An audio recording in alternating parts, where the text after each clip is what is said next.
서울 강남구의 고급 주택가에 자리한 김재호의 저택은 완벽함 그 자체였다. 현대적인 건축 양식과 전통 한옥의 조화로운 만남, 정교하게 관리된 정원, 그리고 모든 것이 제자리에 놓인 완벽한 질서. 재호는 이런 완벽함을 사랑했다. 그의 삶 전체가 이런 정확성과 예측 가능성 위에 세워져 있었기 때문이다. 김재호는 한국 최대 건설회사 중 하나인 태양건설의 회장이었다. 45의 나이에 이미 업계 최고의 자리에 올랐고 그의 결정 하나하나가 수백억 원의 가치를 좌우했다. 하지만 그의 가장 소중한 것은 사업이 아니라 14살 아들 민우였다. 민우는 재호에게 있어 유일한 연결고리였다. 아내 수연이 교통사고로 세상을 떠난 지 3년이 지났지만 여전히 그 빈자리는 컸다. 재호는 아들에게 최고의 것만 제공하려 노력했다. 최고의 교육, 최고의 환경, 최고의 기회들. 하지만 정작 아들이 무엇을 원하는지는 물어본 적이 없었다. 그날도 평소와 다름없는 하루였다. 재호는 회사에서 중요한 회의를 마치고 집으로 돌아와 서재로 향했다. 창문을 통해 정원을 내려다보던 그의 발걸음이 멈췄다. 정원 한가운데서 민우가 춤을 추고 있었다. 하지만 혼자가 아니었다. 집에서 일하는 요리사 이서연이 그와 함께 있었다. 재호는 눈을 깜빡이며 다시 보았다. 분명히 착각일 거라고 생각했지만 현실이었다. 민우의 움직임은 어색했지만 진지했다. 그는 서연의 지시를 따라 조심스럽게 발을 움직이고 있었다. 그리고 재호가 몇 년 만에 처음 보는 것이 있었다. 민우의 진짜 미소였다. 서연은 30대 초반의 여성으로 6개월 전부터 이 집에서 일하기 시작했다. 조용하고 성실한 사람이라는 것 외에는 그녀에 대해 아는 것이 거의 없었다. 하지만 지금 그녀는 완전히 다른 모습이었다. 마치 태어나서 춤만 춰온 사람처럼 우아하고 자연스럽게 움직이고 있었다. 재호의 미간이 찌푸려졌다. 이해할 수 없는 상황이었다. 민우는 언제부터 춤에 관심이 있었을까? 그리고 왜 그에게 말하지 않았을까? 무엇을 하고 있는 거죠? 재호의 차가운 목소리가 정원에 울려 퍼졌다. 민우와 서연이 동시에 돌아보았다. 민우의 얼굴에 당황한 기색이 스쳤지만 서연은 침착했다. 연습하고 있었습니다, 회장님. 서연이 정중하게 대답했다. 언제부터 춤에 관심이 있었니? 재호가 민우에게 물었다. 민우가 고개를 숙였다. 오래전부터요. 재호는 가슴이 답답해짐을 느꼈다. 자신이 아들에 대해 얼마나 모르고 있었는지 깨달았기 때문이다. 그날 밤 재호는 서재에서 서연에 대해 조사해보기로 했다. 그녀의 이력서를 다시 살펴보았지만 특별한 것은 없었다. 평범한 경력, 깨끗한 신원, 추천서도 완벽했다. 너무 완벽해서 오히려 의심스러웠다. 인터넷 검색을 시작했다. 이서연 무용수라고 검색해보니 놀라운 결과가 나왔다. 7년 전 기사 하나가 눈에 띄었다. 발레계의 새로운 별, 이서연 갑작스런 은퇴 선언. 기사를 클릭하자 젊은 서연의 사진이 나왔다. 하얀 발레복을 입고 무대에서 우아하게 춤추는 모습이었다. 기사에 따르면 그녀는 한국 발레계의 차세대 주자로 각광받던 인재였다. 해외 유명 발레단에서도 러브콜을 받을 정도로 뛰어난 실력을 인정받았지만 어느 날 갑자기 모든 것을 포기하고 사라져버렸다. 이유는 나와 있지 않았다. 스캔들도 부상도 어떤 설명도 없었다. 그저 개인적인 사정으로라는 짧은 공식 발표만 있을 뿐이었다. 재호는 더 깊이 조사했다. 다른 기사들을 찾아보니 단서가 하나 더 나왔다. 서연에게는 약혼자가 있었다. 같은 발레단에서 활동하던 정우진이라는 남성이었다. 하지만 그에 대한 기사도 7년 전을 마지막으로 끊어져 있었다. 이상했다. 두 사람 모두 촉망받던 무용수였는데 동시에 사라진 것이다. 재호는 궁금증을 참을 수 없었다. 다음날 아침 일찍 서연을 찾아갔다. 이야기할 것이 있습니다. 재호가 부엌에 들어서자 서연이 고개를 들었다. 그녀의 표정에서 이미 각오가 되어 있음을 읽을 수 있었다. 앉으시죠. 재호가 말했다. 서연이 앞치마를 벗고 테이블에 앉았다. 재호는 휴대폰을 꺼내 7년 전 기사를 보여주었다. 서연의 얼굴이 잠시 굳어졌다가 이내 체념한 듯한 표정으로 변했다. 언제 알아내셨나요? 그녀가 조용히 물었다. 어젯밤입니다. 왜 숨겼습니까? 서연이 깊게 숨을 쉬었다. 말하기 어려운 이야기입니다. 시간은 충분합니다. 서연의 눈빛이 흔들렸다.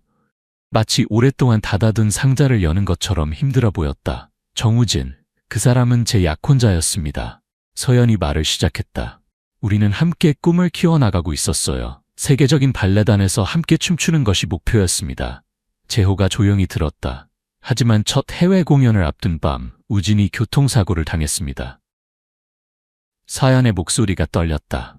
현장에서 바로 침묵이 흘렀다. 재호는 그녀의 고통을 느낄 수 있었다. 그 이후로 춤을 출 수 없었습니다. 음악이 들리면 우진이 생각나고 무대에 서면 그가 옆에 없다는 사실이 견딜 수 없었어요. 그래서 모든 걸 포기했군요. 서연이 고개를 끄덕였다. 7년 동안 평범하게 살려고 노력했습니다. 하지만 민우를 보면서 깨달았어요. 그 아이에게는 아직 꿈이 있다는 것을. 재호의 마음이 복잡해졌다. 민우가 먼저 부탁했습니다. 서연이 계속 말했다. 춤을 가르쳐 달라고요. 처음에는 거절했지만 그 아이의 간절함을 보고 마음이 움직였습니다. 왜 하필 내 아들입니까? 서연이 잠시 망설이다가 대답했다. 민우는 저와 비슷해요. 무언가를 잃고 나서 자신을 잃어버린 아이. 저는 우진을 잃었고 민우는 어머니를 잃었죠. 재호의 가슴이 조여왔다. 그 아이가 춤을 출 때만큼은 진짜로 행복해 보입니다. 마치 어머니가 옆에 있는 것처럼요. 그날 밤 재호는 잠들 수 없었다. 서연의 말이 계속 머릿속을 맴돌았다. 민우가 춤을 출 때 행복해한다는 것, 그리고 자신이 그것조차 몰랐다는 사실이 마음을 아프게 했다. 새벽이 되어서야 잠이 들었지만 평소보다 일찍 깨어났다. 민우의 방으로 가보니 아직 자고 있었다. 평화로운 얼굴을 보며 재호는 생각했다. 언제부터 아들과 제대로 된 대화를 나누지 못했을까? 아침 식사 시간에 재호가 민우에게 물었다. 춤 정말 좋아하니? 민우가 놀란 듯 고개를 들었다. 네, 춤 말이야. 언제부터 관심이 있었니? 민우가 잠시 망설였다. 아빠가 화낼까봐. 화내지 않을게. 말해봐. 엄마가 살아계실 때 가끔 함께 춤을 췄어요. 민우의 목소리가 작아졌다. 엄마는 제가 춤추는 걸 좋아하셨어요. 재호의 마음이 먹먹해졌다. 수연은 대학 시절 댄스 동아리 활동을 했었다. 그것조차 잊고 있었던 자신이 부끄러웠다. 왜 말하지 않았니? 아빠는 항상 바쁘시고 그리고 춤은 별로 중요하지 않은 것 같아서요. 재호가 젓가락을 내려놓았다. 누가 그런 말을 했니? 아무도요. 그냥 느낌이었어요. 그 순간 재호는 깨달았다. 자신이 아들에게 얼마나 멀리 있었는지를. 재호는 결정을 내렸다. 민우의 춤 연습을 지켜보기로 한 것이다. 그동안은 멀리서 훔쳐보기만 했지만 이제는 직접 참여하고 싶었다. 오늘 연습 구경해도 될까? 재호가 민우에게 물었다. 민우의 눈이 휘둥그레졌다.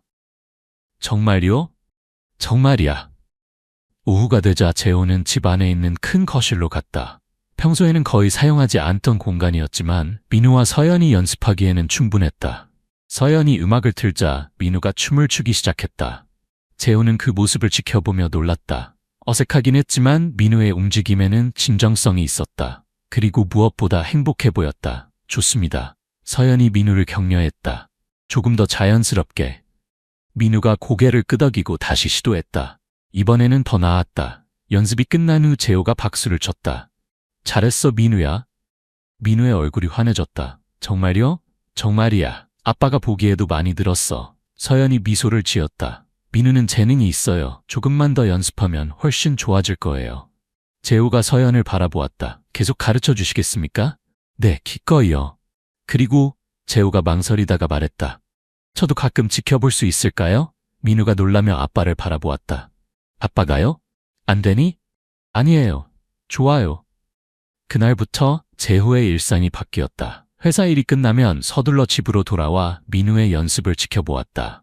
처음에는 단순히 구경만 했지만 점차 조언도 하고 격려도 하기 시작했다.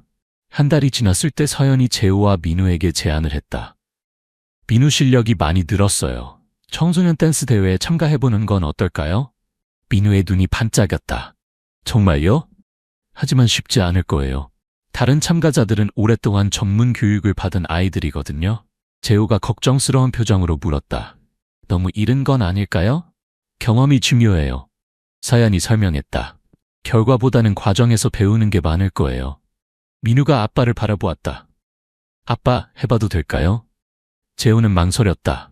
실패하면 민우가 상처받을까봐 걱정됐다. 하지만 아들의 간절한 눈빛을 보니 거절할 수 없었다. 좋아, 하지만 조건이 있어. 무슨 조건이요? 최선을 다하되 결과에 너무 연연하지 말 것, 그리고 즐길 것. 민우가 기뻐하며 고개를 끄덕였다. 대회 준비는 생각보다 힘들었다. 민우는 매일 2시간씩 연습했고 주말에는 더 오래 했다. 서연은 엄격한 선생님이 되어 민우의 실력을 끌어올리기 위해 노력했다. 재호는 처음에는 걱정만 했지만 점차 민우의 변화를 느꼈다. 아들이 더 자신감 있어지고 더 적극적이 되었다. 학교에서도 성적이 올랐다. 춤이 다른 분야에도 도움이 되는구나. 재호가 서연에게 말했다. 몸과 마음이 건강해지면 모든 게 좋아져요. 서연이 대답했다. 어느 날 저녁 민우가 연습 중에 넘어졌다. 어려운 동작을 시도하다가 균형을 잃은 것이다. 재호가 달려가려 했지만 서연이 손을 들어 막았다. 스스로 일어나게 하세요. 하지만 믿어보세요. 민우는 잠시 바닥에 앉아 있다가 천천히 일어났다. 그리고 다시 도전했다. 이번에는 성공했다. 재호는 그 순간을 보며 깨달았다. 아들은 생각보다 강했다. 대회가 열리는 홍대 인근의 공연장은 사람들로 붐볐다. 다양한 연령대의 참가자들이 연습을 하고 있었고 학부모들은 긴장한 표정으로 자녀들을 지켜보고 있었다. 민우는 차 안에서부터 긴장하기 시작했다. 떨려요, 아빠. 당연하지. 아빠도 중요한 발표 전에는 항상 떨려. 정말이요? 정말이야. 하지만 알고 있니? 떨리는 건 나쁜 게 아니야. 그만큼 중요하게 생각한다는 뜻이거든. 공연장에 도착하자 더 많은 참가자들이 보였다. 대부분 전문 학원에서 오랫동안 훈련받은 같은 아이들이었다. 한 아이가 민우에게 다가왔다. 너 어느 학원 다녀? 그 아이가 물었다. 학원은 안 다녀요. 민우가 대답했다. 그럼 어디서 배웠어? 집에서요. 아이가 비웃듯 웃었다. 집에서? 그럼 이길 가능성 없겠네. 민우의 얼굴이 굳어졌다. 재우가 다가가려 했지만 민우가 먼저 말했다. 해보기 전엔 모르는 거 아니에요? 그 아이가 어이없다는 듯 쳐다보더니 가버렸다. 재호가 민우에게 다가가 어깨를 토닥였다. 잘 대답했어. 하지만 맞는 말이에요. 저는 다른 아이들보다 늦게 시작했어요. 늦게 시작했다고 해서 못하는 건 아니야. 중요한 건 얼마나 열심히 했느냐지. 드디어 민우의 차례가 왔다. 무대 조명이 켜지고 음악이 시작되었다. 민우는 잠시 멈춰서서 깊게 숨을 쉬었다. 그리고 춤을 시작했다.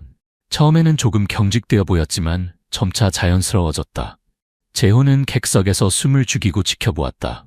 민우의 움직임에는 기교는 부족했지만 진정성이 있었다. 음악에 맞춰 자유롭게 자신을 표현하고 있었다. 중간에 어려운 동작이 나왔을 때 민우가 잠시 흔들렸다. 재호의 심장이 빨리 뛰었다. 하지만 민우는 곧 회복하고 계속했다. 마지막 동작을 완벽하게 끝내자 박수가 터져 나왔다. 재호도 일어서 박수를 쳤다. 민우가 무대에서 내려와 아빠에게 달려왔다. 어땠어요? 훌륭했어. 재호가 아들을 안으며 말했다. 정말 자랑스러워. 결과 발표 시간이 되었다. 1등부터 3등까지 발표되었지만 민우의 이름은 불리지 않았다. 민우의 얼굴에 실망이 스쳤지만 곧 담담한 표정으로 돌아왔다. 괜찮아요, 아빠. 최선을 다했어요. 재호는 아들의 성숙함에 놀랐다. 그런데 사회자가 다시 마이크를 잡았다. 이번 대회에서 특별상을 수여하고자 합니다. 기교는 부족했지만 가장 진정성 있는 무대를 보여준 참가자에게 드리는 상입니다. 재호와 민우가 서로를 바라보았다. 김민우 군, 무대로 나와주세요. 민우의 눈이 동그래졌다. 재호가 등을 떠밀어 주었다. 가자. 민우가 무대에 올라가서 상을 받았다. 비록 1등은 아니었지만 그에겐 더 의미 있는 상이었다. 무대에서 내려온 민우가 트로피를 재호에게 보여주었다. 아빠, 봐요. 정말 자랑스럽다. 재호가 진심으로 말했다. 집으로 돌아가는 길, 차 안에서 민우가 물었다. 아빠, 계속 춤을 춰도 될까요? 당연하지. 왜? 혹시 시간 낭비라고 생각하실까봐. 재호가 차를 잠시 길가에 세우고 민우를 바라보았다. 민우야, 아빠가 잘못 생각했던 게 있어. 뭐요? 성공이 뭔지 말이야. 아빠는 돈을 많이 벌거나 좋은 성적을 내는 게 성공인 줄 알았어. 하지만 진짜 성공은 자신이 좋아하는 일을 하면서 행복하게 사는 거더라. 민우가 조용히 들었다. 너를 보면서 깨달았어. 네가 춤을 출 때가 가장 행복해 보인다는 걸. 그럼 그게 바로 네가 가야 할 길이야. 민우의 눈에 눈물이 맺혔다. 고마워요, 아빠. 그 후로 재호와 민우의 관계는 완전히 달라졌다. 재호는 회사 일을 일찍 마치고 집에 와서 민우와 시간을 보내기 시작했다. 때로는 함께 연습을 보고 때로는 공연을 보러 가기도 했다. 재호는 춤에 대해 하나씩 배워가며 아들과 공통의 관심사를 만들어갔다. 서연도 계속해서 민우를 가르쳤다.